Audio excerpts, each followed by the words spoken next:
1 table spoon మినపప్పు, 1 table spoon ధనియాలు, 1 table spoon శనగపప్పు, కొద్దిగా జీలకర్ర, కొంచెమే అండి, చిన్న టీ స్పూన్ అంతా వేసి వేయించి ఇందులో కరివేపాకు వేసి వేయించేసానండి.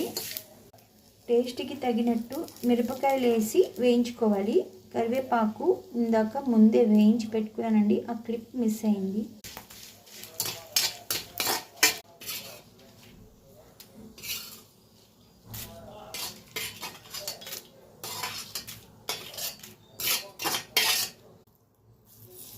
ఉప్పు తగినంత, కొన్ని వెల్లుల్లి రెబ్బలు వేసి మిక్సీ కొడితే కరివేపాకు కారం సిద్ధం.